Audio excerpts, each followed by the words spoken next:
A quick new idea, daily, from the world's greatest TEDx talks. I'm your host, Atossa Leoni, and this is TEDx Shorts.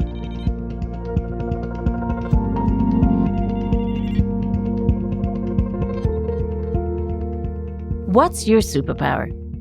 Angela Francis believes that hers might be being a mixed-race economist who grew up in Derby, something that gives her a unique perspective when it comes to tackling climate change.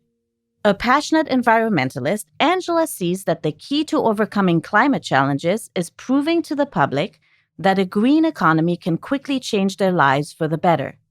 Rather than trying to edge the environment to the top of a priority list already overloaded with issues like healthcare, crime, and the economy, she argues that only by engaging with broader conversations about the kind of world we want will the environmental sector be able to design policies that all of us, especially the marginalized, can get behind. I remember climbing to the top of our airing cupboard at home. I must have been 6 or 7, and trying to flick my wrists in the right way to make the spiderweb shoot out. I thought I had some superpowers, I just had to work out what they were. It was a disappointing afternoon. In the end, it didn't come with a suit, but I found there aren't many people like me in the environment sector, and being a black economist who grew up in Derby is my superpower in the fight for the environment. And we're facing huge challenges, but they are not insurmountable. People have been working on climate change and nature restoration for years, and they know what we need to do, and they know the sooner we act, the easier it will be. And we're not talking about a few green sectors. We're talking about changing the whole economy, using investment and policy to reward people and businesses for the decisions they take that lower carbon and restore nature rather than degrade it.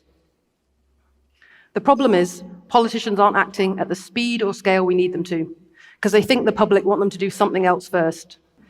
How do we put the environment at the top of that list? My answer is, we don't. We look at this the other way around instead. We show how moving to a green economy delivers on the things that people are already worried about. It improves their lives, whether they care about the environment or not. We're at the point we need to have a very different conversation with people, because we need to make the case to rapidly move to a green economy at a time people are facing real economic challenges, and we can't ask them to put that to one side. And we need to make the case to rapidly move to a green economy at a time of rising populism, which says leaving the EU or stopping immigration will solve all our problems. It won't, but we have to give people real solutions instead. You might be asking, why do we need to change the conversation now, when interest in the environment has never been higher? Aren't we already winning? Yes, in some ways we are, but we have all the people who are motivated by the plight of the polar bear and the loss of the rainforest.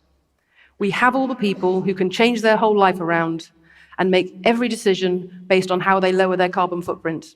You might be one of those people. That is amazing. You are a trailblazer. But that is not a route that everyone can follow, and it is not enough to rely on what individuals can do by themselves. Now, we also need the backing of people who've got other things on their mind. Bills to pay, a busy and polluted route to school for the kids, crap job. They need to know the green economy is going to work for them. They do not need another thing to worry about. They do not need to be made to feel guilty. And they do not need to be asked to sacrifice something they don't have. It's like the Gilets jaunes protesters were saying in France about fuel prices and the cost of living. In my experience, if you want to achieve change and persuade people, you have to talk to them about the things that they care about, not the things you care about. And if you ask people, what are the biggest issues facing the country? They say Brexit, that's said by most people by far. And then they say health. And then the environment comes level pegging with crime and the economy. Rather than constantly trying to put environment at the top of the list, we need to show how delivering a green economy will improve our health and our well-being and our quality of life, how it will deliver better jobs, a better economy, and more opportunities. I'd even go as far as to say how it deals with the underlying consequences of Brexit. How does environmental policy do all that? We keep being told that it's going to cost too much to save the planet. That's not true. The investments we need to make to move to a net zero economy will pay for themselves in jobs, opportunities, health and well-being. And that's just the climate action. It's increasingly clear we need to deal with climate and nature risks together. Species loss, habitat loss, climate change are all driven by the same broken patterns of consumption and production. If we get this right, dealing with climate change will help us preserve nature, and investing in nature will help us mitigate and adapt to climate change. It is not enough to say there's all this great stuff coming. We have to show how it's going to reach people. We can't just talk about 210,000 jobs which have been created in low carbon and renewable industries. We also have to talk about how so-called dirty industries, construction and manufacturing, how they will generate better quality, highly skilled jobs if they're investing in water, energy, material efficiency, in products that last longer and produce less waste. We haven't even done the basics yet. We haven't even stopped supporting fossil fuels. The environment sector has to show it's on the side of people who need these solutions. We have the technical side. Now we need the social and economic policies to make this work for people. And this isn't just a moral preference for fairness. This is also about effective policy.